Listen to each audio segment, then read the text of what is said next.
always remember that the purpose of study is, at least in part, the fact that we do not have all the answers. We are not attempting merely to communicate that which is already clearly known, but to search in the mystery and maze of the world's experience for things that are not too well known, in the hope of bringing clarification. And by clarification we mean to bring forth out of ourselves additional resources with which to cope with the unknown. What we call growth, as far as knowledge is concerned, is the gradual conquest of mystery, in which by degrees we become sufficiently informed and sufficiently astute in our own contemplative faculties so that we can approach the unknown with organization and help to simplify and clarify various doubts that may previously exist. So when we begin to study the planetary theology of ancient peoples, we are not in possession of all of the facts that we would like to have available. Two problems are presented by this situation. In the first place, we are not certain that ancient man was in a position to articulately clarify his own position. A great many of his findings were held intuitively by a kind of knowledge which does not base itself upon the strict processes of reason. In the second place, between antiquity and modern man is a waste of time, a tremendous desert of distances. We are no longer able to think as he thought, to understand what he understood, or to build our conclusions upon the reasonable courses of events which were sufficient to his needs. Thus, between the uncertainties of origins and the additional confusion caused by the destruction of ancient records, and also by the loss of our true living knowledge of ancient languages, we must present certain reservations on this problem. But with this group of reservations we have also certain evidence by means of which we may reasonably deduce or even induce that certain things were almost certainly true. And perhaps by contemplating the network of symbols we shall begin to appreciate or apperceive the principles behind the patterns which we can now contemplate. We must not assume that antiquity was all-knowing, nor must we assume that antiquity was all-ignorant. We must recognize that there are things we know that they could not have known, but there were also things which they knew internally, which remain unknown to us because we are no longer naturally an internalizing people. They had certain interior illumination which seems to have led them far in the search of essentials, whereas the outer light of our thinking has carried us vast distances into things not so essential. For instance, we begin our problem this evening with the problem or study of the 7 deities, or as Plutarch refers to the mystery, the 7-rayed God. Why was the 7 so vastly significant a number in ancient times? How does it happen that this number coincides with what the ancients called their planets, consisting of 5 planets we know today and 2 luminaries? These 7 bodies, in peculiarly close relationship to the earth and appearing to move around it, have for the longest period that we know been highly symbolical and highly significant in relation to theology. These 7 wanderers, these 7 planets, by the Egyptians, by the Persians, the Hindus, the Chinese, the Greeks, and many other peoples, particularly perhaps even the Babylonians. These 7 planets were always identified with 7 deities. These 7 deities, in all these different groups, divided and organized themselves in practically the same patterns. And the powers of these deities, regardless of the names by which they were known, were identical. Thus the number 7 comes to us with a tremendous and almost awe-inspiring pressure of validity. We know, for example, that there were 7 principal deities among the Chinese. But their astronomy seems to have been a little better than ours of the ancient world. For they had the 5 ancestral gods corresponding to the planets. And they also had 2 other deities corresponding to the sun and moon. You will remember that at the time of the Annunciation of the birth of Confucius, 5 old men entered in a vision, carrying or leading among them the Kirin or Kiling, a magical animal, a kind of unicorn. And these 5 announced the coming of the great sage. At the time of his birth, it is said, these 5 old men were on the roof of the house in which he was born. Now, the Chinese emperors, for at least 2,500 years, have celebrated the mystery of the 5 old men. And they were definitely and distinctly the planets. These same Chinese people also intimated 2 mystery gods that were concealed behind other symbols. Perhaps these mystery gods were the 2 planets that were later to be discovered, Uranus and Neptune, concealed beneath the symbolism of the sun and moon, which served temporarily to complete the septenary. But we also know that in the Buddhist doctrine there were 7 primary Buddhistic powers. These 7, the great eternal bodhisattvas, are never represented, however, in their fullness. We have only 5. Like the 5 old men of China, we have the mention of 7 Dhyana Buddhas, but we only have pictorial presentation of 5, arranged in the form of a hollow square, with the 5th in the center. Now the Greeks had the same subterfuge of using 5 and 2 in a very strange combination.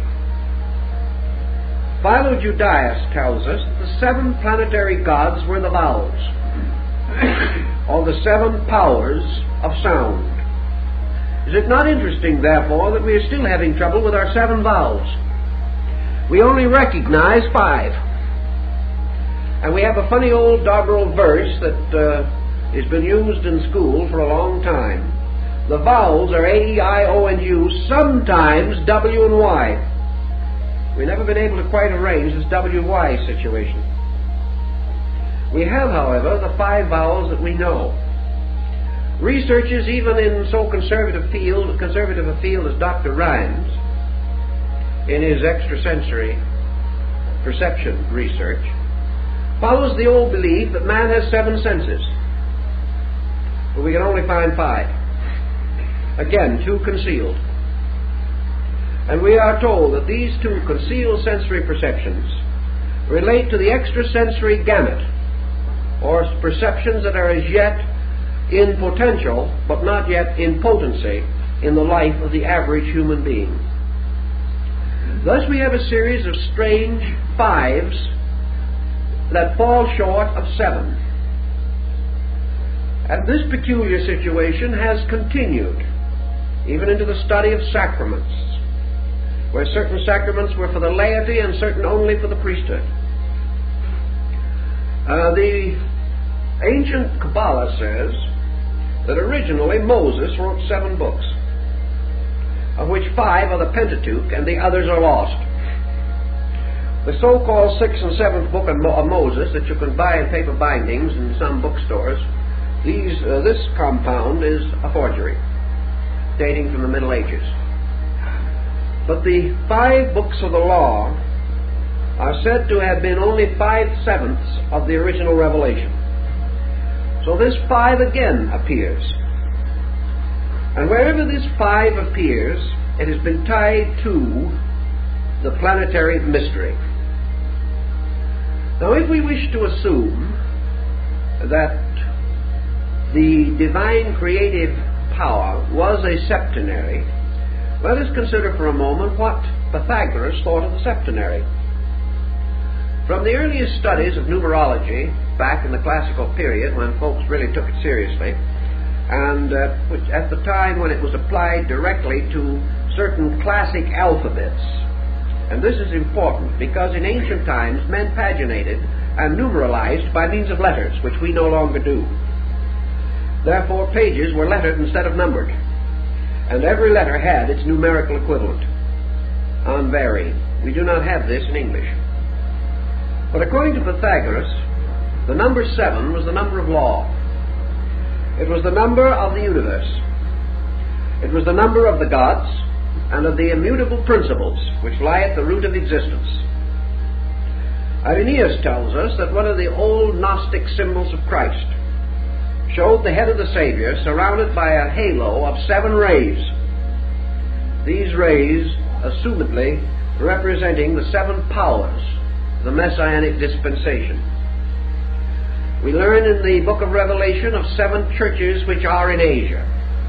And these, of course, carry very closely to the 7 chakras of the Tantric Vedantic system in India. And the moment we go into the problem of the 7 chakras, we come again into the 5-7 difficulty.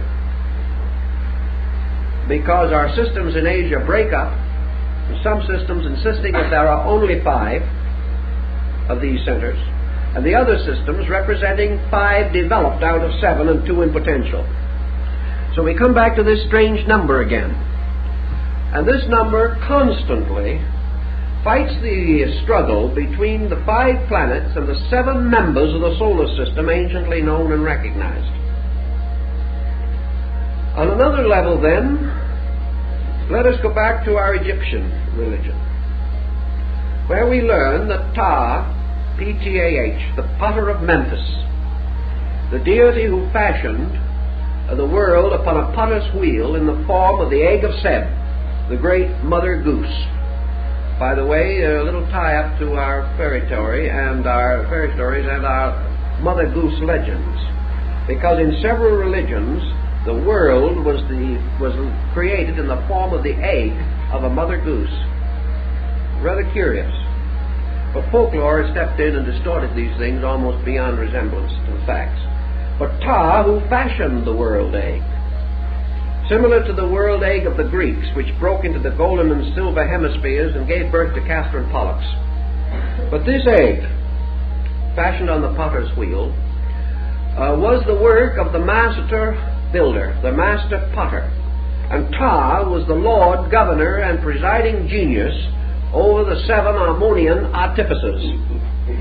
And these Ammonian artificers in Egypt were dwarfs, mysterious little beings represented glyphically as gnome-like figures, each of which held in its hand a bare knife, held in this kind of a position, upright knife. These were the knives with which the worlds were gouged out of space. And the 7 Ammonian artificers are said to have come out of the earth near the site of the Great Pyramid. They were the ancient ones, the formitors, the fashioners of things. And there were therefore, among the Egyptians, beliefs about the 7 creating powers or laws.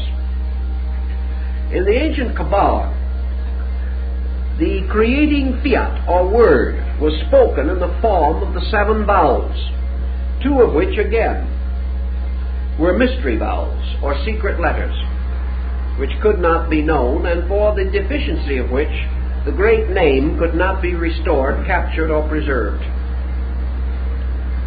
In the Jewish early works in Genesis, we find in the opening chapters the Elohim. And the Elohim are the 7 creating powers of the great deity who is said to have fashioned the world in the opening chapters of Genesis. These are the spirits of God that moved upon the face of the deep. Their number is identical with that of the Armonian artificers of Egypt. They were the powers or creating attributes released by the speaking of the word of creation. And this word was always a word composed of vowels. So we go back to the mystery of the 5-7 vowels. All these things point to some kind of a doctrine, which frankly and obviously is very difficult to trace after so long a time, but it meant something and had a very clear and definite bearing upon the entire structure of the universal organization as it was known to the ancients. Pythagoras, in defining this mystery of the 7, goes on to relate it to the 7 powers of universal generation. And in explaining this, he tells us, and Plato later corroborates him, that the soul was a numerical mystery patterned in the geometry of 7. That the soul of man actually consisted of 7 parts and an 8th sphere. Now this 8th sphere also arises in the ancient religious doctrine. The 8th sphere appears in the Gnosis, and in the recent discovery of Gnostic books in Egypt, probably the most important religious find in the modern world, far more important than the Dead Sea Scrolls. Well, these books, incidentally, were found earlier, slightly earlier than the Dead Sea Scrolls, but are not as well known. In this Gnostic collection, we have a very great deal of information bearing upon the esoteric use of numbers and of the various deities and principles that are represented by them. Pythagoras, who was perhaps one of the outstanding leaders of the study of number-letter relationships, pointed out that man in contemplation, energizing within himself but not speaking the vowels, that this energization moved into various relationships to himself, so that in thinking or internally sounding these vowels, he had the sense of their forming a pattern around him in space. Some of the vowels have to be thought or sounded above, others below, some before and others behind, some in the center. These vowels naturally by their sounds produce patterns that are of the greatest importance. In the Pista Sophia, in the Book of the Saviors, and the Gospel of Truth, the great Gnostic writings, we also learn of this 8th power, or 8th sphere, from above below. And this 8th sphere is called the abyss, or the dead world, or the world of darkness. And the 8th sphere is our planet, thus supplying to the ancient a mystery, which in the Gnostic ritual is sometimes called the abortion. It is the abode of the fallen spirits, and it is also, as Pythagoras pointed out, the sphere of generation. So he bestowed upon the 7 energies of the soul an 8th power, which he called the power of generation. The 8th power of the soul being that which precipitates it into body and creates its association with physical and material things. Thus the 8th planet and your Yezids of Iraq, your various sects worshipping the diamond peacock, also know of the mystery of the 8th sphere, and we have intimations of it and hints of it in many places. We find it in Christian religious symbolism, where the Virgin, clothed with the sun and carrying a man-child in her arms, is standing upon a globe. This globe is the 8th sphere which is beneath her feet, just exactly as it is presented in the Gnostic Gnostic rituals. Now, if you go back to Revelation for a moment, you will come to the 7 lamps and the great figure that moves among them. And we know that in the tabernacle and temple rites of the old Jews, the 7-branched candlestick is the symbol of the 7 planets. All this shows a tie.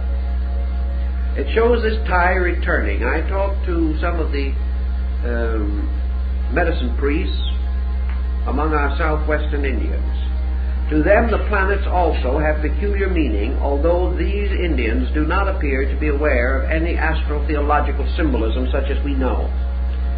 Still, these planets are superior beings, and why a light in the sky should so universally be so regarded, where it has no correspondence in human experience, can only tell us that either there was an ancient diffusion of this knowledge, or that man has intuitively developed it within his own psychic nature.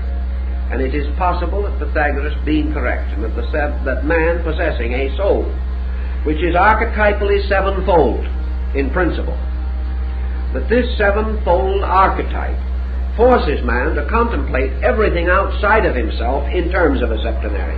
He cannot escape the incessant demand of discovering 7 around him, because he moves from a point of 7 within him.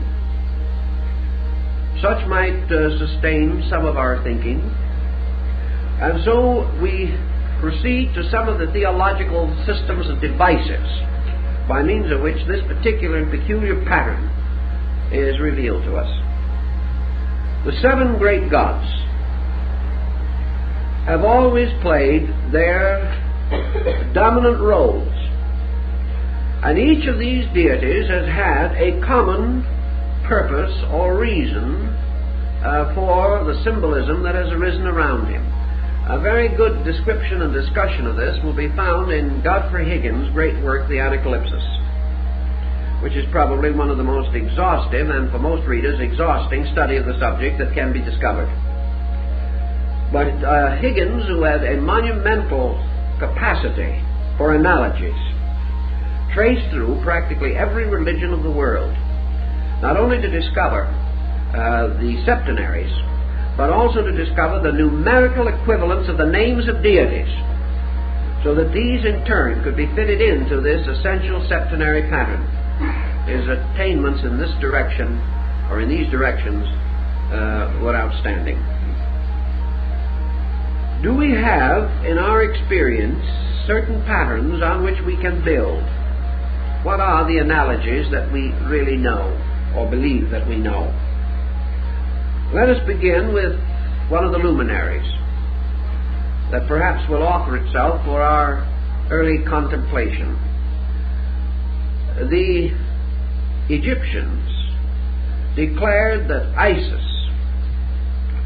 represented or symbolized the lunar power.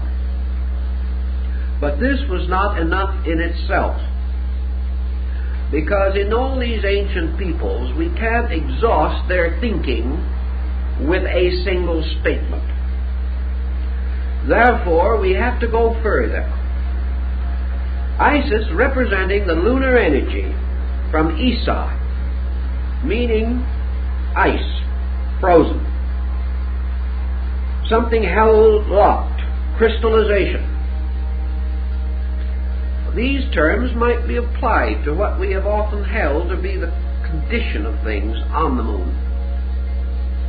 But Isis, as the lunar mystery, represents the moon in the form of the generative impulse of the moon as mother, the moon as the source of fecundity, the lunar cycle, which is particularly preserved and was anciently religiously noted as being tied to the menstruation cycle, the cycle of fertility and of generation. Now, the moon, we know, has 2 phases or qualities which are particularly noticeable, namely that it increases and decreases in light, and that it is at sometimes full and at sometimes totally invisible. Also that it may appear as a crescent or as a partial sphere. So the Egyptians had two deities, the white and the black Hathor, to use in connection with the lunar phases. And the black and white Hathor governed or ruled the underworld. And the underworld, of course, now, for our thinking, is our eighth sphere, or the earth. This is the underworld of Plato, to which men come go not when they die, but come when they are born. For this is the purgatorial, the underworld, right here among us, as we are gradually coming to realize more clearly every day. Now, Isis has a sister, whose symbol is called Nephthys, from which we have our word naphtha. Now, Isis has always as her symbol the empty throne of the sun god, and Nephthys has as her symbol a bowl, a hollow bowl. The hollow bowl, of course, is the symbol of the earth, because the earth is the receptacle of energies, according to the ancients. It is the mysterious cup which catches the wine of the Eucharist, or the wine of life. The earth is the Sangreal, which contains within itself the Sangre Real, or the blood of the King. The earth is the receptacle, just as the physical body of man is the receptacle of the principles which make him a living thing. So Nephthys represents the earth, or the lunar energy, in its physical potential. So the moon and the earth are sisters. And if you go into the ancient astronomy, you will be able to suspect that this could well be true. And in your East Indian doctrines, the affinity between the moon and the earth is very close, and might be regarded as a relationship, such as that between Isis and Nephthys. Now, in the other systems, we find other deities representing this. We have, for example, Diana, who is the great lunar deity of the Ephesians and Etruscans and other Greeks. Her bow is the lunar crescent. She is the huntress. She is hunting for the deer, and is often found or represented in ancient art throwing her javelin or firing her arrow into the flank of a stag. The deer, of course, is an earth-moon symbol, and has always been so represented, from the deers on the Yggdrasil tree of Odin to the deer that pulls the sleigh of Santa Claus. The deer has always been a symbol. It has been a symbol of imagination. It has been a symbol of the various processes over which the moon has dominion. The lunar goddess, then, plays many parts among many peoples. She is the huntress. She is the generator or generatrix of the world. She is the great mother. She is the mother of mysteries. She is the symbol of experience, of the lunar ancestry, the things that came before, the night into which a man turns at death, and the night of time from which he was born. The night-moon symbol is very, very prevalent among ancient peoples. We also have the Indian symbol of Maya, or illusion. And Maya, Mari, Marie, Maya, all of these things are water symbols. The proper name for pure water would be Virgin Mari. Maya is illusion, represented in India usually by the reflection of objects upon the surface of water. Mirage, caused by water in the atmosphere. As a water symbol, the moon is the origin of life, because ancient peoples knew that life came out of the primordial slime. This slime was in the Greek and Chaldean mysteries referred to as Elos, or mire, the primordial slime from which the monsters of Besorah's history, the Phoenician account of Genesis, these monsters came out of the primal slime. Elos is the root of the word Ilium, and Ilium was the original name of Troy, the city that was conquered by Ulysses. And the victory of Ulysses over Troy, the mystery of Helena, or Helen, over whom the Trojan War was fought. Helen is an ancient name for the moon. So we have astronomy playing its part all the way through these stories. And we find almost always your lunar symbol as representing an illusion of some nature which must be overcome. Also, illusion in the sense of primordial ignorance from which wisdom is born. Therefore, reality is the child of illusion. Reality is born of illusion. Man born into the world is born into a state of ignorance from which he must ascend, or which he must transcend by his own wisdom, skill, and understanding.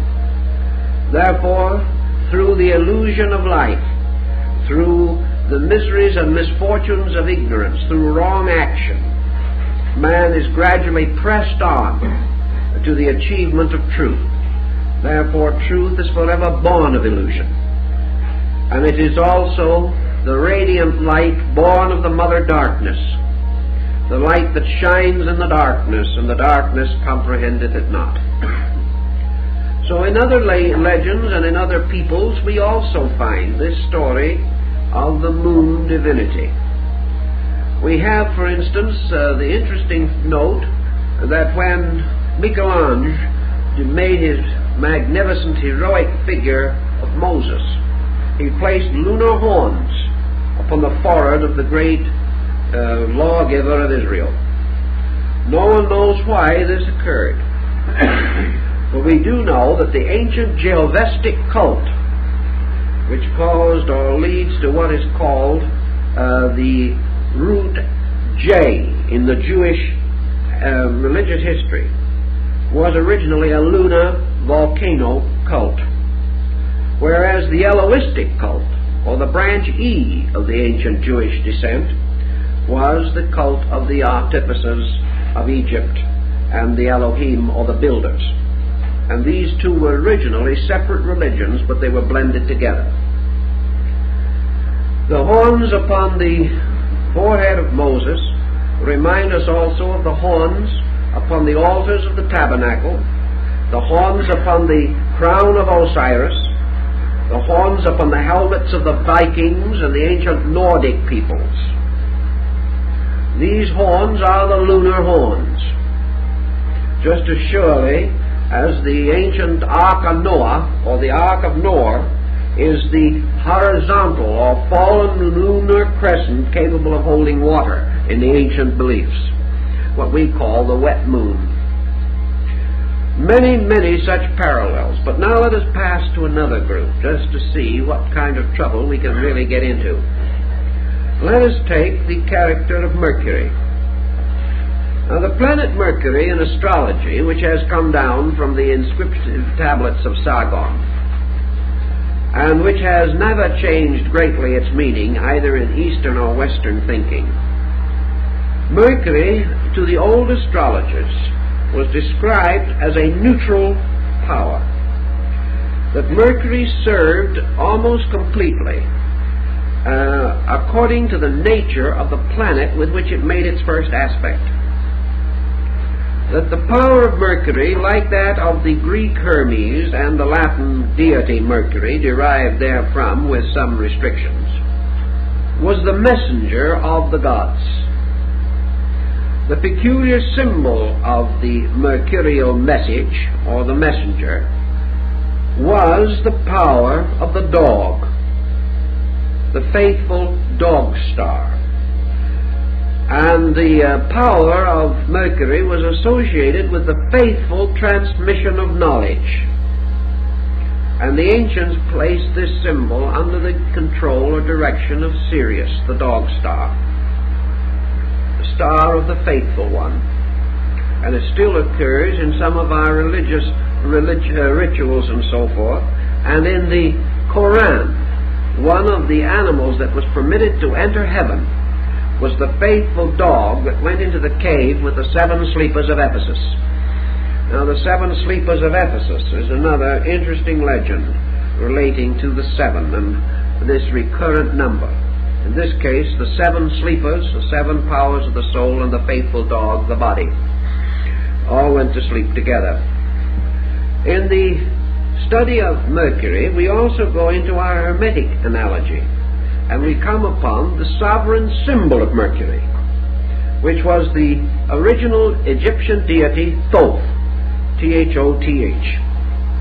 Thoth is actually the root of our word thought, and has to do with the principle of mind. Thoth was regarded as the author of the great body of sacred writings, more than 40,000 volumes. We are not to assume, of course, that these were the writings of one person, but the writings of one mind distributed among all living beings. Universal mind writes all things. The Thoth, or Toat, of the Egyptians later became the Thoth Hermes of the Osirian cycle, and this in turn the Hermes Trismegistus of the later Hermetic teachings which arose in Alexandria about the beginning of the Christian era. Thoth's symbol is a stylus and a writing tablet. He is the symbol of the faithful recorder of things. He is the one that receives the messages of the gods and faithfully preserves them for all time. He is therefore the symbol of the messenger. He arises as Merodach in another group of religions, Babylonian.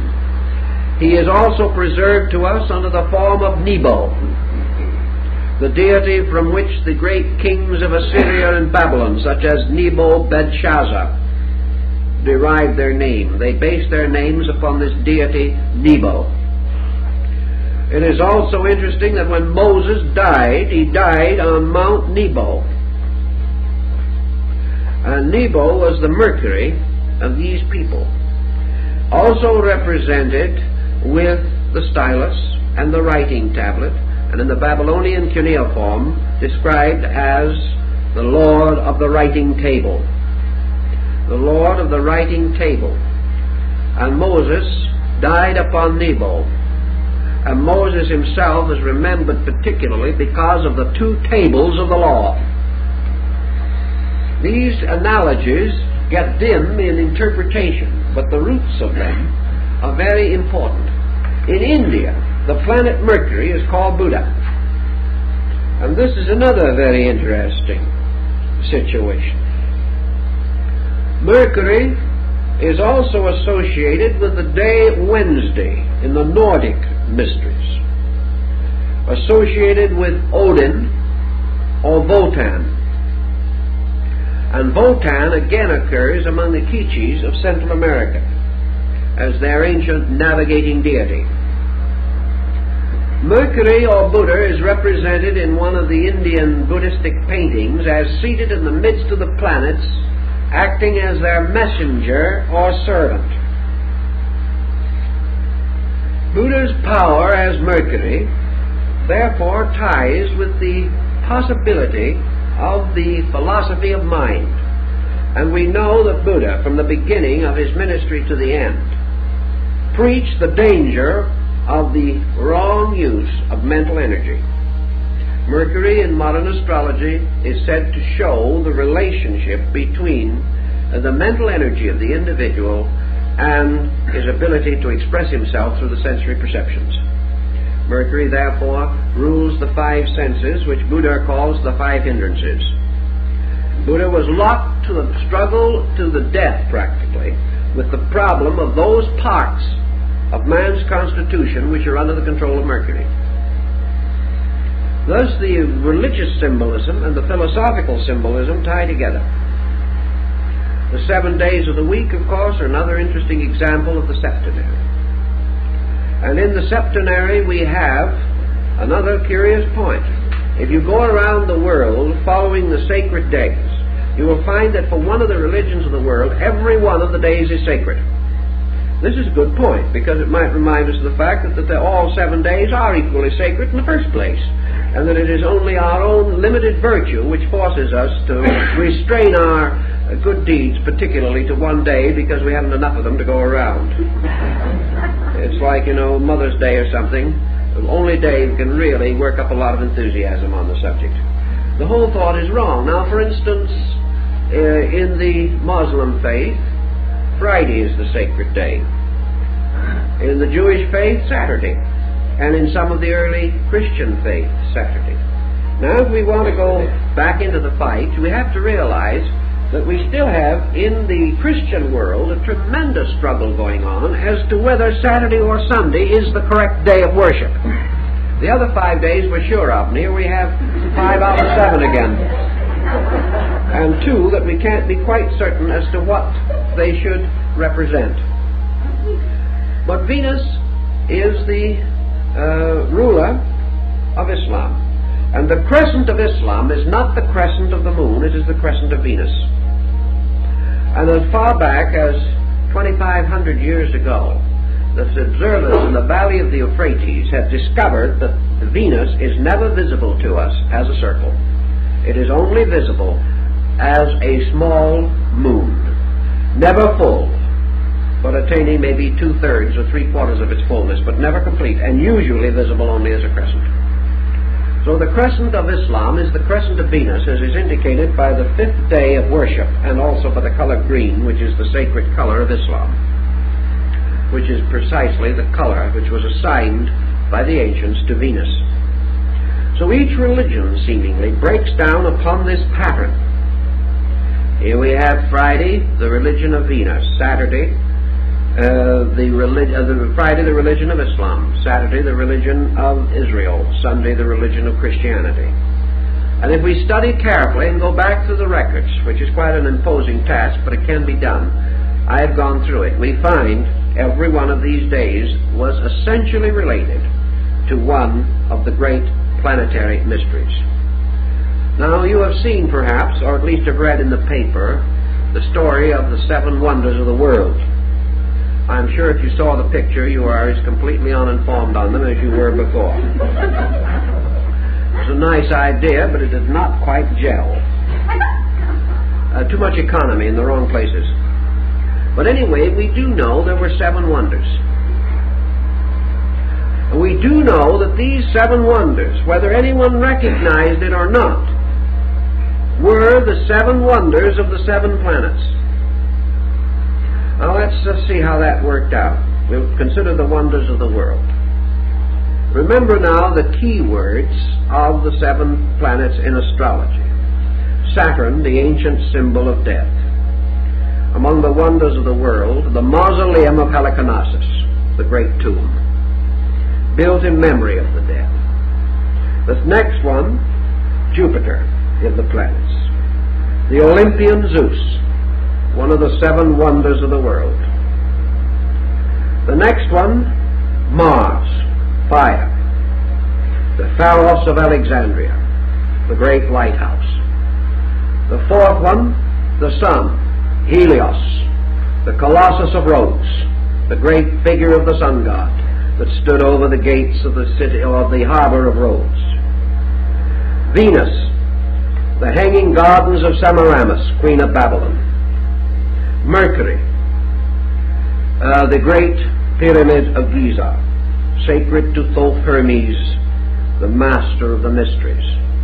And the moon, the temple of Diana of Ephesus. These were the 7 wonders of the world. Diana, a moon goddess. So every one of the 7 wonders, built by different peoples at different times, were by some strange circumstance dedicated to a different deity, never overlapping, and these 7 correspond exactly with the planets. And there can be no question that somewhere underneath that there was an intent or design of some kind. Again, your septenary, and of those great remains, those great monuments of antiquity, only one remains, the Great Pyramid of Giza. The others have vanished in the waste of time, and we know their places by legend only. We believe that part of the old ruins of the Hanging Gardens of Babylonia may exist, but we are not certain. So here again we have what were called the pentacles, or the magical devices of the great creative septenary. And it would seem to me that developing of this idea might have been very interesting in connection with this motion picture that I mentioned, because it would show an ancient knowledge of astronomy and would also have revealed the mysterious fact that these various nations and peoples of different beliefs and of no great friendliness among themselves had all united to adore the seven powers of the soul. And each had chosen a different one. And each had chosen the one that was related to his own religion, showing that at that time there were seven of these groups, each worshipping one of the seven planets, powerful enough to undertake and complete the enterprise referred to under the story of the wonder, which one of the seven wonders it may be. So here's another case where these planetary symbols have moved in on us. And we can keep on going, and we can find them in Polynesia. We find them among the Eskimos. We find them everywhere. And out of these symbols, we come by degrees, as in the case of Mercury, to the realization that we are dealing with basic or symbolic principles, that there is a relation between the sensory perceptions of man, the races of man, the continental diffusion of human culture, the species and the types, genera of living things, all of which are capable of septenary division, the different philosophies and schools of ethics, morality, all of these great structures fit together to form one basic concept. Now, in your ancient Greek music, you had the same problem. You had seven musical modes. You had the seven strings upon the Orphic lyre. You had the seven basic forms of Chinese music. And you have the septenary restated in the ragas of India, particularly in playing upon the great instrument, the veena, which is the sacred instrument of the goddess of music, of wisdom, and of harmony, the deity Sarasvati. Always the same number. The Chinese name the strings of their musical instrument after the planets. If therefore this number continues and falls along as we have suggested, we cannot question that the ancients held these points to be valid, that this analogy was real and purposeful to them, returning to the seven styles of architecture, the seven liberal arts and sciences, the seven sacraments, the cardinal virtues and the deadly sins, the seals of revelation, the trumpets that sounded, the lamps upon the altar, and all these mysteries, always identical in principle. Now let us take another one of our groups of symbols and see what we can do with the deity Osiris. Osiris, we are told, rules the underworld. You all know, we've written about it and talked about it many times, the legend of Isis and Osiris as it is contained in the account by Plutarch, one of the best and one of the earliest authorities that we have. We know that after his cruel martyrdom, Osiris descended into the underworld to become the Lord of the quick and the dead. We know that his throne was set up in Amentet, the subterranean world. And here, with the attendance of his sister wife Isis and her sister Nephthys, He became the judge in the great weighing of the soul. Plutarch tells us that Osiris is the subterranean sun, that he is therefore the light that shineth in darkness, and the darkness comprehendeth it not. This light which shines in the darkness is the night sun of Apuleius, who saw it blazing beneath his feet when he entered the sanctuary of Proserpine. Paracelsus tells us that there are 3 suns in the solar system, that every solar system has actually 3 sun structures or solar structures in it, as represented by the trimuta of the Hindu. That there is the spiritual sun, which is in the true center.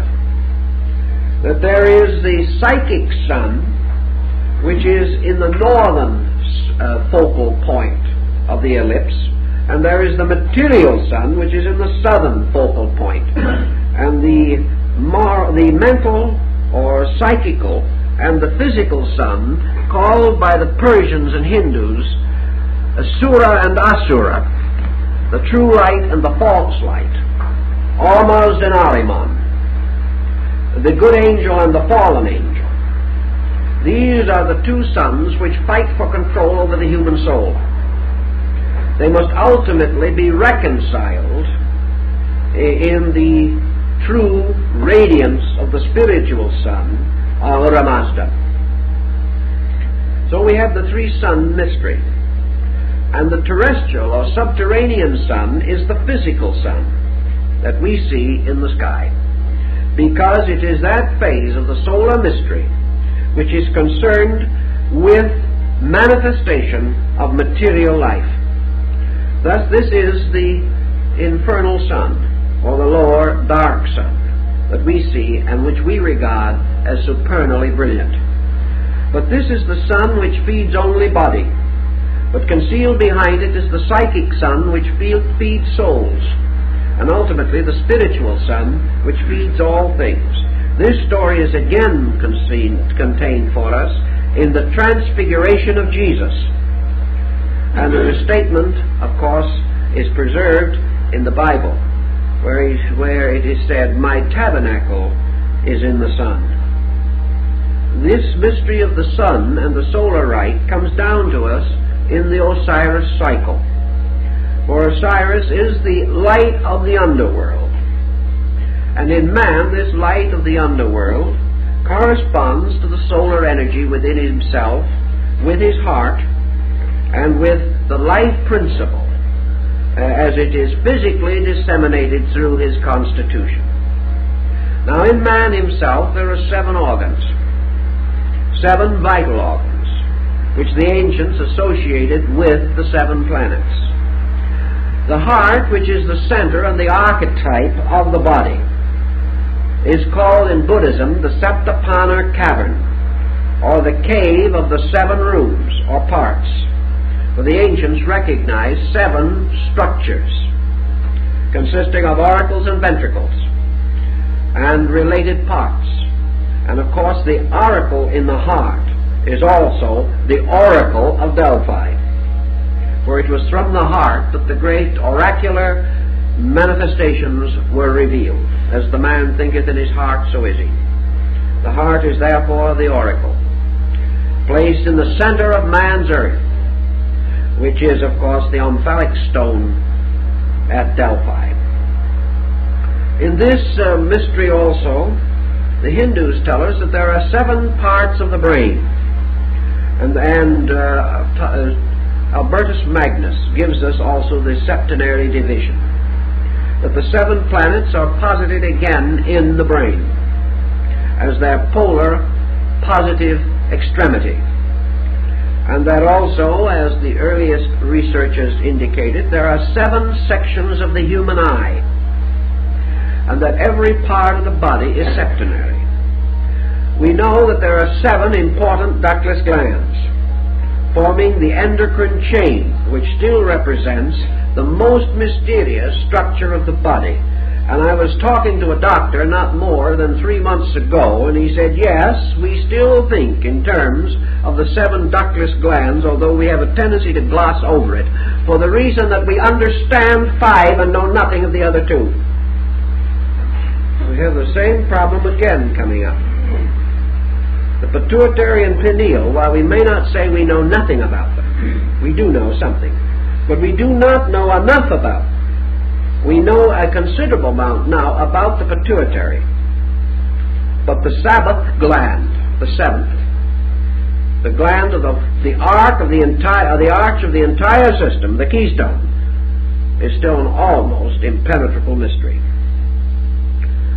This 7th, by the way, is the eye, the mysterious, internal or all-seeing eye of the mysteries, which is again the symbol of Osiris, as worn upon the throne crown of of Isis. So these problems come back in great mystery to us. But Osiris, as the subterranean sun, his body filled with eyes and plumed with the crowns of the north and south, or the extremities of existence, is part of a great solar cycle mystery. And his relationship to Typhon and the destroyer is not difficult for us to restore if we think a little. Quetzalcoatl, the feathered serpent deity of the Mayas, is another Mercury god, or another Hermes. And under the heading of Hermes, we have practically all the messengers of the gods. Now let's give a little thought to our old friend Jupiter. Jupiter, or Zeus. One of our problems today is that we are almost totally ignorant of the most interesting mythology that we come in contact with, and that is the Greek. With the exception of those mystifying and hopelessly inadequate fables so lovingly preserved for us by Bullfinch, we have almost no knowledge of Greek theology.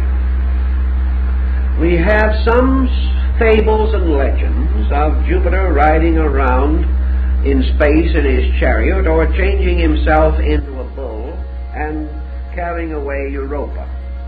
These things are comparatively meaningless as we are now given them, but that they are meaningful must have been true. Otherwise they could not have held the admiration and respect of a people.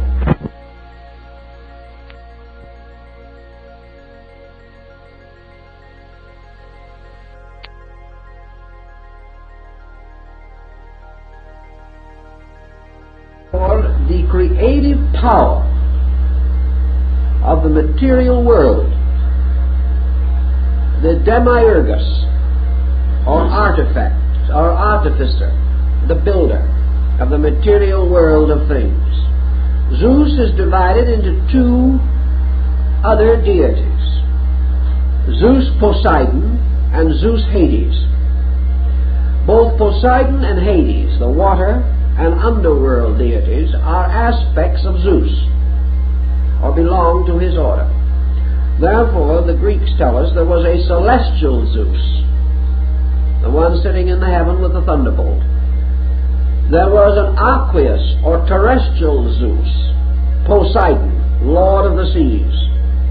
And there was an infernal Zeus, Hades, keeper of the underworld. And these 3 were the aspects of the mundane creating power. And these 3 aspects give us the 3 objective worlds in which we exist. Zeus, therefore, in man psychologically corresponds in many ways to the rational ego. Zeus can be compared to the mind united to the ego principle, and therefore becoming the ruler of man's underworld, or the personality. Zeus is the archetypal legislator of personality, ruling the world from the personality downward, and constituting, therefore, in his 3 aspects, the mental, emotional, and physical attributes of man. Also, these attributes as we find them in the universe. man being only a miniature archetypal pattern of something greater, or a miniature of a greater archetypal pattern. If we begin to study these points, we shall see that our astro-theology forms a series of keywords, or keys, by means of which, through simple symbols, we can arrange all the patterns and designs of the creative processes of life. Now, if we go back to the early legends, for example, we discover that Zeus, representing the third created power, the power of the material world, was required or forced to overcome the titanic forces. Now, in Greek mythology, there was a group called the Titans. And the Titans are the ones who stole Dionysus, or Zagreus, the son of Zeus, took him out into the fields of space, killed him, boiled his body, and ate the flesh. And when this occurred, Zeus, becoming aware of the smell of the fire in which they were cooking the body of his son, turned his attention, his one eye, which, like the eye of Otan, was the eye that saw all, turned this eye upon the Titans in chaos, perceived their crime, and launched his thunderbolt upon them, in which he destroyed the 12 primordial forces. He then took the ashes of these forces, containing within these ashes the burned blood of his own son, and from these ashes formed the bodies of mankind. Therefore, man contained within himself the 12 titanic principles and the blood of Bacchus, the blood of the atonement. For the wine of the Eucharist is the blood of Bacchus Dionysus, the god of the vine, represented usually bearing the vine or grape-wound staff surmounted by the pine cone, which of course was the symbol of the endocrine chain, with the pineal or pine cone gland at the upper end. Dionysus, therefore, becomes the blood of the god in man, and the sacraments and ceremonies relating to this are part of the Greek mystery of the Eucharist. Now, in this situation, the Titans, astrologically and astro-theologically, represent the primordial power of the 12 constellations. They were the Titans. They represented the great field of space in which a solar system is to be fashioned. The Titans, luring Dionysus out into the mystery of space, slew and devoured him, or the power of the constellations devoured the light of the sun god, the progeny, the projected sun power. The solar mystery then slew with its rays, the thunderbolts, the titanic power, and fashioned from the constellations the body of man. And we have what? The little cut-up man on the almanac front, with a fish under each foot, and a lamb over his head, and a twin on each arm, and a crab on his chest.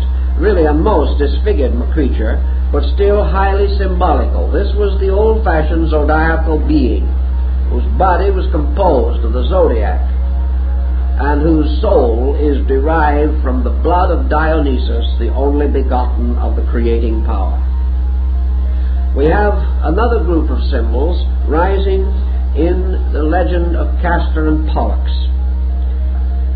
We are told, for instance, in the primordial Greek myth, as is preserved for us in the Theogony of Hesiod, the great creating or creation myth, which almost everyone interested in these subjects should read Hesiod.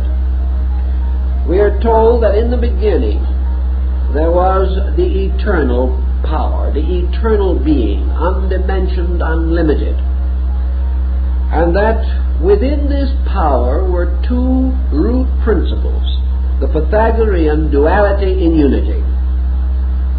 And these two powers were called ether and chaos. Ether was of the nature of love, and chaos was of the nature of place, unorganized. The motion of ether upon chaos, or of love upon place, caused ether, which was eros, the principle of love, or life, or energy, moving upon the mystery of space, caused the whirling of space. Here we have the same principle with the Nordic mystery of the frost giants and the fire giants on the edges of the great cliff of Gunungaga, and throwing their flames and hoarfrost into the abyss, they united and fashioned out of fire and frost the whirling form of Ymir, the primordial place giant. In the Greek system, the struggle of ether against chaos caused motion. This motion ultimately became a great cyclic motion, or a curved continuum. The turning upon itself formed ultimately the great field of the world egg. In due course of time, the world egg burst open. But perhaps before we get to this, which is a very dramatic episode, we could leave you in suspense for a moment as to what is going to happen, and mention something else about the egg, which I think is very interesting. Namely, that this egg was divided into a northern and southern hemisphere, of which the northern was gold and the southern was silver. Remember the use of the egg symbolically, and the colored Easter eggs by the Druids, and still the use of the sacred egg at Easter by the Greek Orthodox Church, in which the presiding priest gives each member of the congregation an egg as the symbol of the resurrection. Now this is an interesting thing, because the use of the egg symbol goes back to the serpent egg of Britain and the Druids and many other mysteries. But anyway, we have restored the idea now that our egg had a gold and silver hemisphere. In due course, this egg burst open, and there came forth out of the egg Phanes, the great principle of objective existence. And Phanes was a deity with 5 heads. And these heads resembled those of the cherub of Ezekiel, except that there was an extra head. This is not so different from the mystery of the Vedas in India, because when the light of the Vedas burst upon the world, the Vedas were said to have possessed. Now the Vedas, remember, are the Hindu law. And we are acquainted with 4 Vedas. Now, according to the ancient Hindus, the 4 Vedas form the heads of the law. But no matter when you look at these 4 heads, there is always a 5th head in the back that you can't see. So actually the Vedas consisted of 5 works, all of which are known, the 5th being called the Black Veda, or the hidden one. Now the 5th head of Phanes is also hidden, but it exists. And the 5 Vedas and the 5 books of the Mosaic Law are both Pentateuchs, or 5-fold books. And Phanes represents the 5 powers of the true planets out of the 7 which we have previously mentioned. Now Phanes, bursting forth out of the egg, became the Cosmocrator, the blazing forth of the primordial form of the universe itself. The 5 heads are again the 5 Dhyana Buddhas, which blaze forth out of Adi Buddha, the supreme basic consciousness of the world. In the case of Phanes, from this power, or from Phanes, in turn, was born Uranus, the lord of the sky, and the 2 hemispheres of the egg, which had been broken apart, formed the superior and the inferior worlds. And it is said in the Old Testament also that which was, though the waters which were above the heavens were divided from the waters which were beneath the heavens, or the firmaments. And the upper half was the heavenly world, and the lower half was the natural world. And out of the cleavage of these two, Phanes, or the power of creative vitality, the objective archetype, was released. Phanes became the father or creating principle of many, that is, of multitude, or of legion, the formation of living things. And they all took their archetypes from his 5 heads. And these represented, therefore, 5 streams of life, which many people still represent today as the 5 elements of ancient alchemy: earth, fire, air, water, and azote. And the 5 kingdoms which we represent, or were represented in the Greeks: the mineral, plant, animal, human, and heroic. The 5th being the power of ether, or the energy of the soul, Akasha. In the development of these legends, therefore, we have the use of elements, we have the use of signs. 4 of the heads of Phanes represent the fixed signs of the zodiac, which in turn become the great cross of the fixed signs upon which the sun is crucified. They become the great seasons, and the 4 seasons marked by the equinoxes and solstices are the seasons of the 4 great sacred ceremonies distributed throughout all humanity. If then we are to assume that these things simply arose from accident, that somebody sitting down tried to figure this out, where would we get? It is, first of all, absolutely necessary for us to assume that many peoples, at different times or at the same time but greatly separated by cultures, by interests, by attitudes, by distances, came to the same conclusions or received a similar indoctrination and were equally impressed therewith, itself almost miraculous. That all people should have agreed in accepting this, even had a great missionary system carried the news, is almost incredible. Because it would have meant to uproot earlier doctrines that these people already possessed. But what were the nature of these earlier doctrines as far as we can find them? In China, the earlier doctrines behind the rise of the great system of the kings, and I don't mean rulers, I mean the books, the kings, like the Shu King, the Taote King. These great books, which began from the reign of the Emperor Fu He, the earliest historic emperor, we know from the legends of China that prior to this, the Chinese people venerated the stars and built their great system upon the stars. We know that when Muhammad entered Mecca and overthrew the idolatry that was there, he was attracting the ancient religion of the Near East, particularly of Arabia, Persia, and what we now call the Eastern Mediterranean. And this religion was Sabianism, the worship of the stars.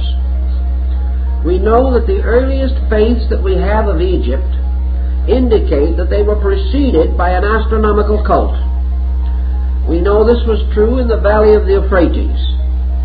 In other words, all of our religions as we know them rose among people who had previously worshipped nature, the heavens, the earth, the seasons, and similar sidereal phenomena. When the great Arya migrations in India moved down from the Trans-Himalayan area across the Indo-Gangetic plain to occupy India as we know it today, they moved in upon the Dravidian culture which already existed there. And Max Muller says the Dravids worshipped elements, planets, and stars. So Indian culture, as we know it, arose in an environment previously controlled by star worship. How does this happen? Where was this star worship? These people were not astronomers as we know them. They did not have the equipment. They could not have known the universe as we know it today. Yet their background was the worship of heavenly bodies, elements, and things of that nature. several groups of researchers have tried to solve the basic mystery that this presents. And we always come back to the same inevitable, namely that the impression of these patterns arises from the constitution of the human being himself. Therefore, within the psychic field of man, as Paracelsus so broadly hints, there must be a concept according to the number 12, the mysterious dodecahedron, or 12-faced symmetrical solid, which to Pythagoras was the symbol of the universe. This has to exist as an archetypal energy symbol within the human being, the ultimate recognition that all things that happen within 12, or within a 12-fold diffusion of potential. And that this 12-fold diffusion of potential, the eternal space, has as its symbol, space equals 12. Now, how it equals 12, our own intuitive nature may not tell us. But when man thinks space, or man experiences space, he receives the instinctive impulse of 12. 12, therefore, is the absolute symbol of potential in number, and was so accepted by the Pythagoreans. Potential is that which rests forever in abscondita, or within itself, invisible, unknown, unchanging. And space, eternity, being, unconditioned, must archetypally, psychologically, be signified by 12. The motion of potential into potency, the emergence of things, causes the 12 powers to burst forth into the form of a septenary. And one of the greatest mysteries of ancient Hindu mathematics was the possibility of dividing the 7 creative gods equally into the 12 creative powers without a remainder. And that was a fine mathematical problem, and it was solved. It is possible that 7 can be distributed evenly through 12, and at the same time neither the 12 nor the 7 fractionalized in any way. This was one of the old calculations of the Hindus. I've seen the calculation made. It can be done. But by this means, therefore, 12 eternally moving into 7 causes a septenary, no two parts of which are the same. Therefore, no one of the septenary contains the same relations of the 12 elements, nor all of them. Thus we have 7 basic potencies, or powers, which are the objectifications of the 12 potentials. And this moving from the state of 12 in suspension to 7 in projection constitutes creation. Creation, therefore, emerges as a septenary. Now, the septenary in this case is mysterious for 2 reasons. And in order to understand this mystery, we must again go back to our ancient peoples. We know that they recognized 5 elements. And we know also that they recognized man as consisting of 5 parts, yet they always call him a septenary. And in order to create the septenary in the personality of man, it was necessary for the Hindu to divide the emotional nature of man into 2 parts and the mental nature, giving a septenary involving 2 forms of mind, higher and lower, and 2 forms of emotion, constructive and destructive.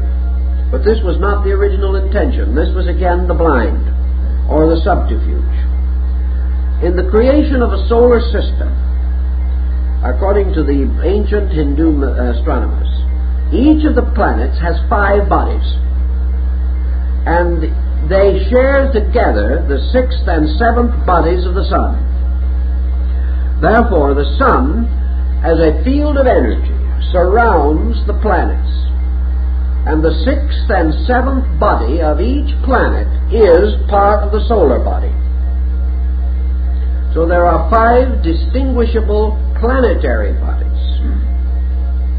And the sun then has its own 2 indivisible natures or qualities which permeate the other 5, forming again this mystery of the 5 and 2. Because the 6th and 7th bodies of planets are not individualized, but are within the 6th and 7th orbits of the solar mystery, or in the womb of the sun.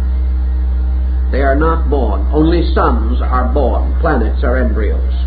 Therefore, no form of life on a planet can transcend 5 levels of development without moving from a planetary to a solar focus. Thus, the 6th and 7th Buddha to come are secret. The 6th and 7th senses are secret. The 6th and 7th vowels are uncertain. Always the same symbolism. And in this, the ancients used the sun and moon as the parents of the world, the marriage of the sun and moon producing man, as symbols of these 6th and 7th bodies, which later will be clarified through the release of these perceptions after man attains the 6th and 7th level of consciousness within himself.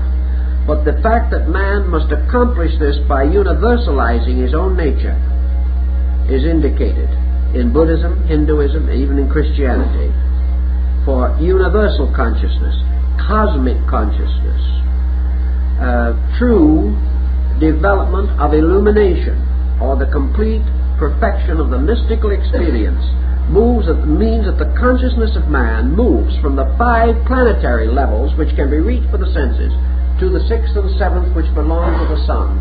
For the sun is the Messiah and the mystery center of the solar system, and the 6th and 7th degrees of consciousness have to transcend matter, whereas the other 5 are within the power of matter. So these calculations were made long ago. We wonder sometimes how they were made, but they were. And they have survived to influence every thought we have had since. Now some will say, and perhaps with a measure of sense of justification, therefore, that when we explain all of this, we are only going to explain the way man thought in the first place, and we still have no way of knowing whether it's true or not. That even if man had all these conceptions, are these conceptions valid? I think the answer to that lies again in our effort to understand how these conceptions came into existence. What is validity? Is validity to be based merely upon a physical scientific approach to a subject which cannot be so approached, and for which we have no instrument of any kind? The moment we transcend the phenomenal experience of living, we are out of the sphere of science. We can go far off into space and hunt for the orbits of other planets, but we are still on the level. We are not escaping from the 5 zones which belong to planetary consciousness. To escape from those zones, something has to happen inside of us. We have to find the mysterious door in heaven, which John found, and proceed out of the sphere of effects into the consciousness of causes. This is your 6th and 7th mystery.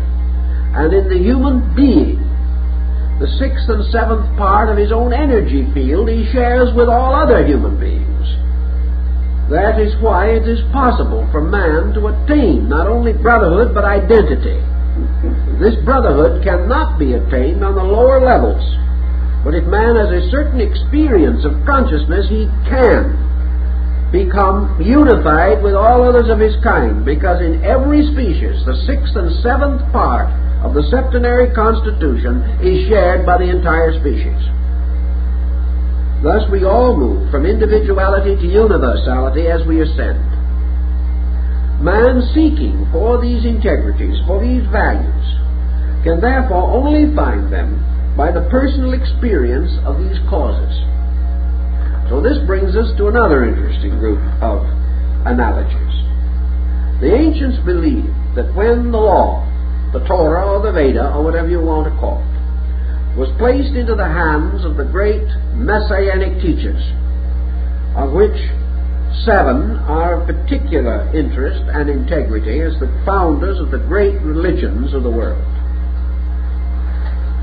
that these powers not only fashioned the bodies and structures of these religions, but as one of the old Rosicrucian adepts symbolized in an ancient work that he did, he represented this mystery by two interlaced triangles in the form of a 6-pointed star with a dot in the center. In each case, he placed one of the planets in the center and the other 6 in the circumference points. And changing the center one each time, he found that with 7 he could bring all of the planets once to the center, and then he would have a circumference, and in no 2 cases would the circumference be exactly the same, because a different one would be in the center. This, he said, was the ancient arrangement or order of the astro-mystical theology of the ancient religious systems. In antiquity, they did not have religions as we know them today divided into 4 or 5 great name groups. Religion in those ancient times consisted in the veneration of certain deities, and many peoples, not even speaking the same languages or knowing each other at all, worshiped the same deities. But altogether, there were approximately 7 of these major religious motions. Each of these religious motions, like the 7 wonders of the world, had a different core point. It was moving on a different member of this septenary body. I was mentioning this not long ago when someone pointed out, but Life magazine says there are not 7 great religions, there were only 5. And they gave 5. What about the other 2? Well, that's an interesting point. There were more. But again, the 6th and 7th religious power has not been given strictly to religions. It has been given to all of them in common. There are 2 powers which they share in common. In the development, however, of a simple symbolic septenary of planets, we do have what appear to be 7, but 2 are luminaries in disguise.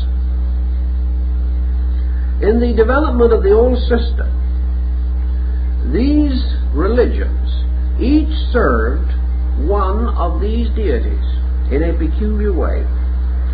And each of these deities represented one of the basic aspects of consciousness. The religions, therefore, actually formed, as in the legend of Jacob's ladder, a ladder of values.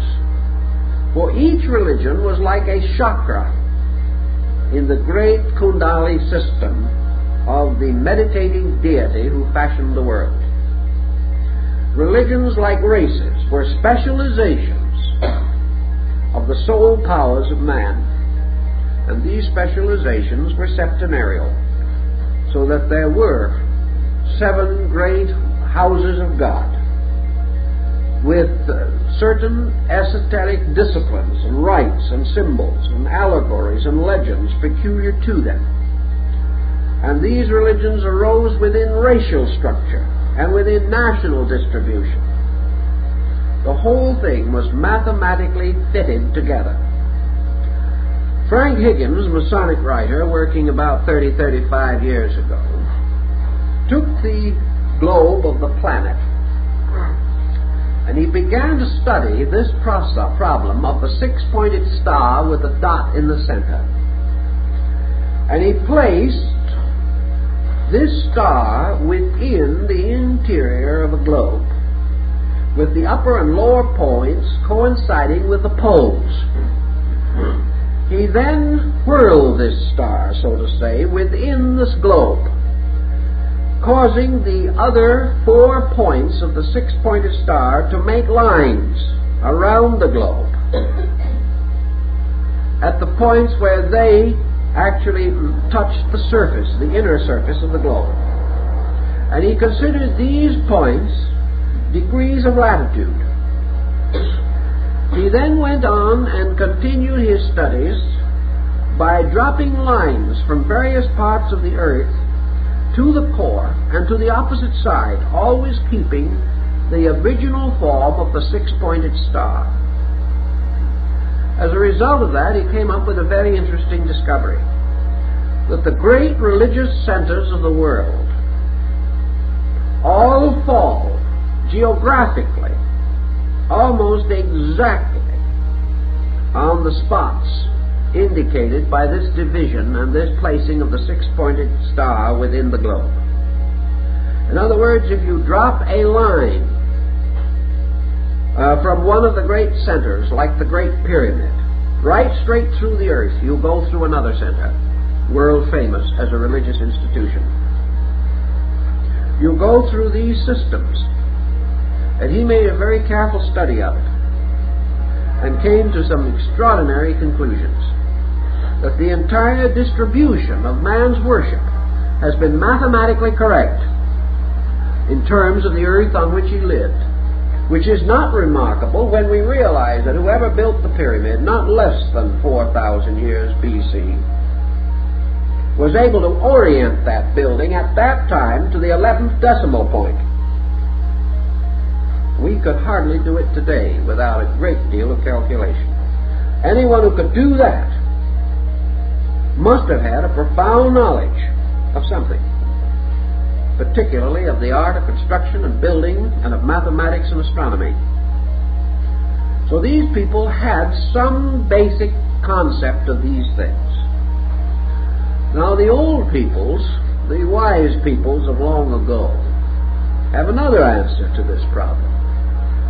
Namely that in a very remote time, say the Hindus, there descended upon this earth the rishis, or the great ones.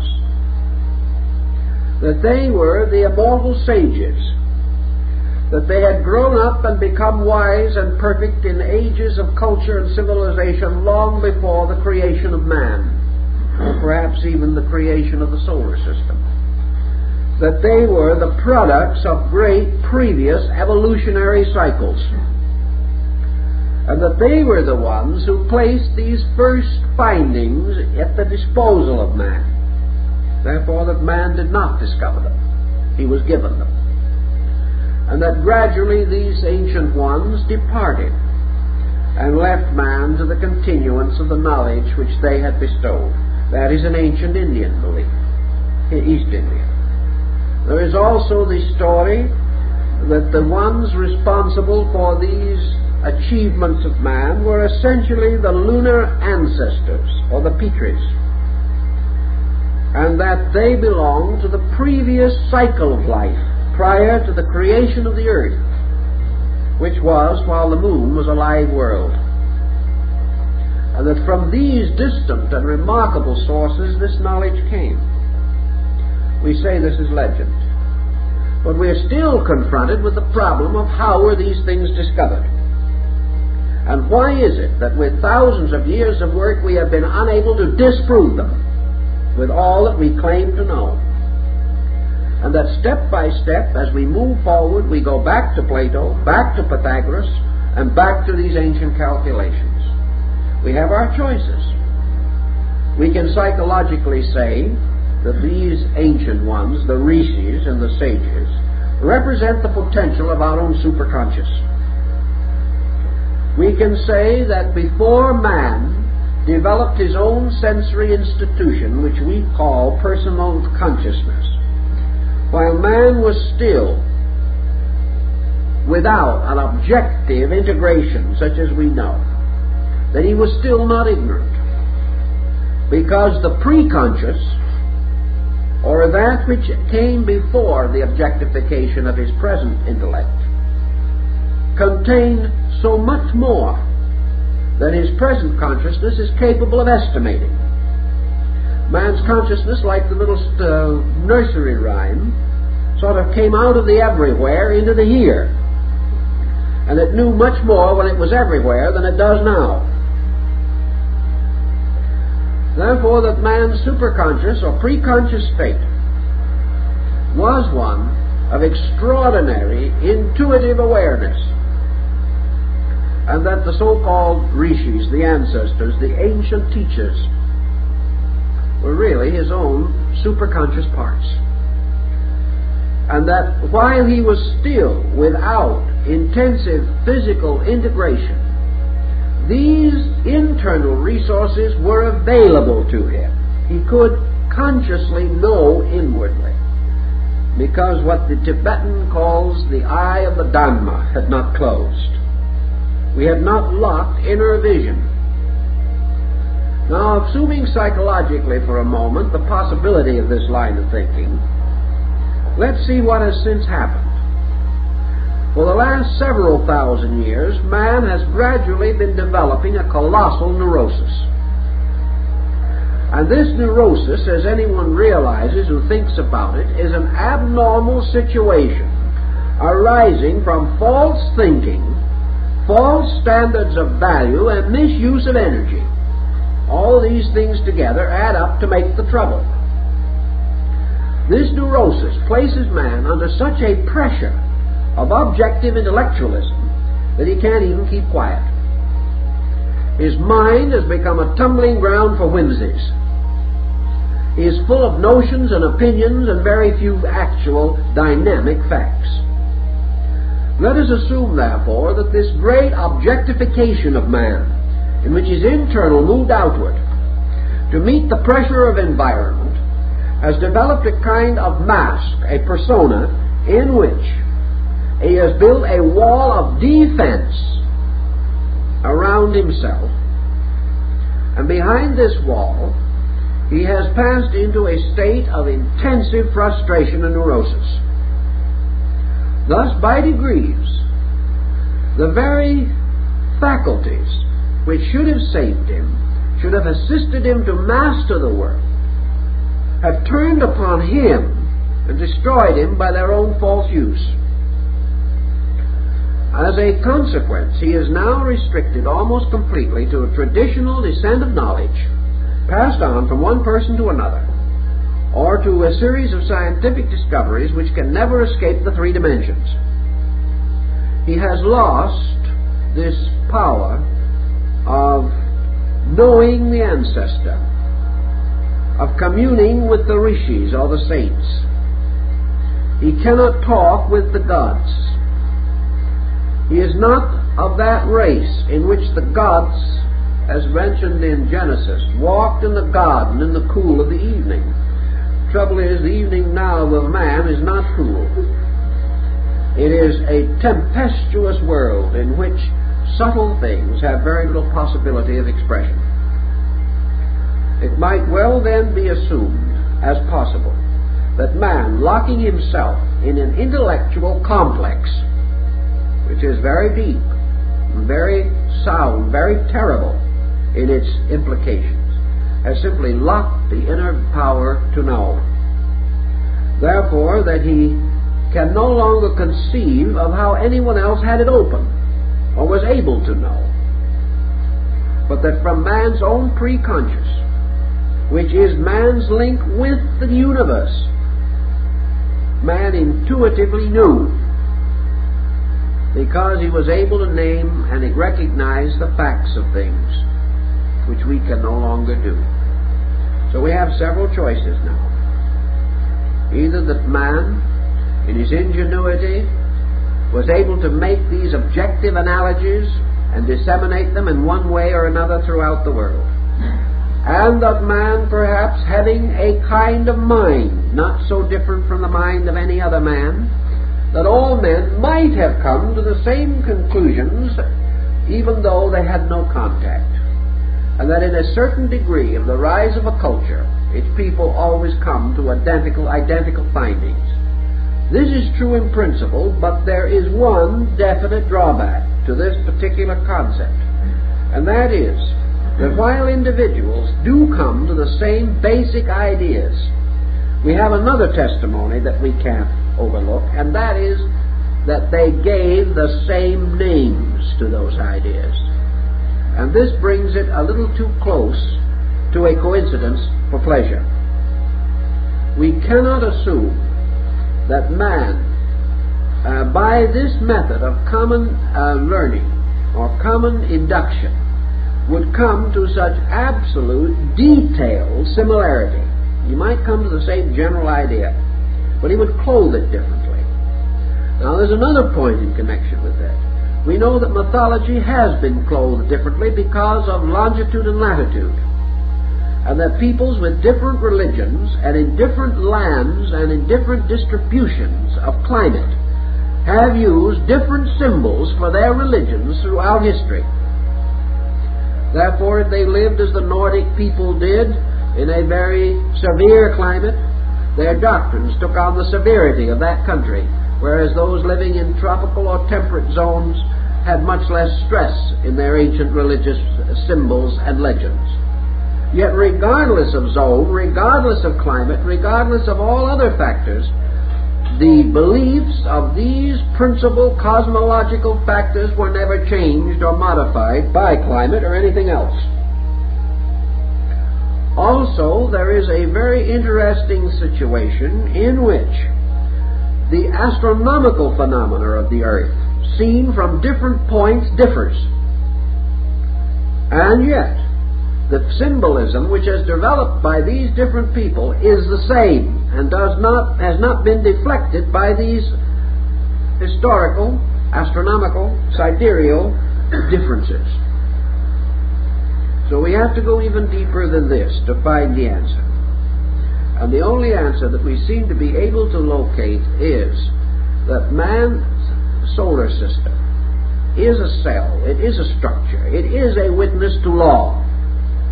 That the ancient analogies of the Hermetic doctrine were basically correct. That man can understand the solar system because he is one. And that the solar system can be experienced by human consciousness because man's consciousness is a miniature of it. And therefore that man has within his own awareness that which is analogous to everything outside of himself. Thus, through the study of his own nature, he can come to grasp the laws by means of which universal motions and energies are maintained. Thus, he can experience a structure vaster than himself because the pattern is identical. The difference is quantitative, but the qualitative factor is the same. And Pythagoras pointed out in his mathematical studies that when quantities differ sufficiently, we suspect the difference of qualities, but this is not true. But that quantitative differences obscure qualitative identities. But actually, qualitative identity always exists. Thus man, by extrasensory perception as we call it today, or by intuitive knowledge possessed prior to the obscuration of consciousness by sensory development, might have been able to archetypally know all things and name them according to their true natures. Then when he finally went to sleep in objectivity, these subjective things passed backward into a kind of dream state. Then your religious mysteries and your great mystical institutions and your ancient ceremonial rites came into existence, and they were rites of dreams.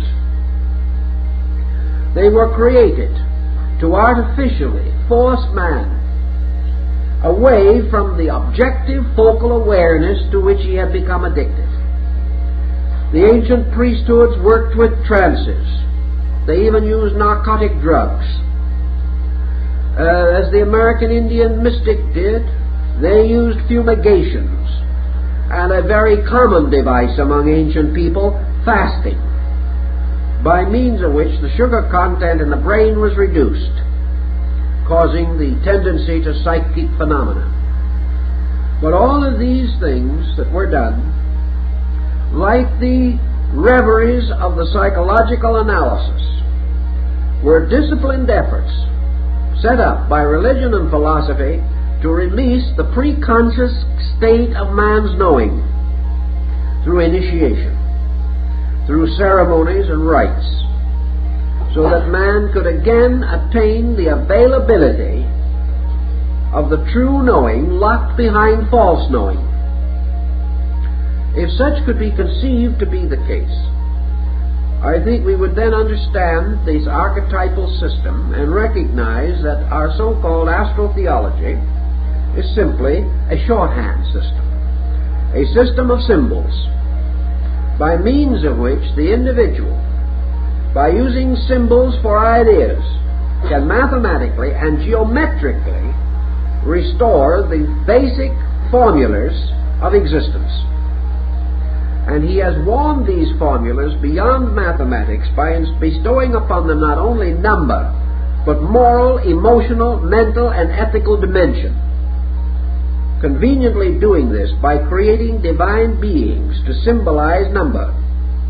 These beings are gods in the Greek and other pantheons, the great orders of divinities of ancient worship, which are actually symbols of living mathematical focal points, endowed with the qualities of those points as well as the quantity or mathematical distribution of pattern, on the basis that the ancients maintained, namely that every mathematical formula was also a moral structure, a living thing, not merely a dead pattern. All this type of thinking might give us a clue to the archetypal astronomy and how it has affected our religions and why it cannot apparently be removed from religion, and how religion has continued to build on it even though it has ignored it, and continues to preserve it even though it might preach against it. And so, denying these things in many instances, religious and philosophical systems continue to use them, never for a moment intending to stop using them, because the pattern, the circumstance requires this formula, although we do not like to acknowledge where it came from. So out of these considerations, perhaps, we'll get ourselves ready for some more heavy weather next week.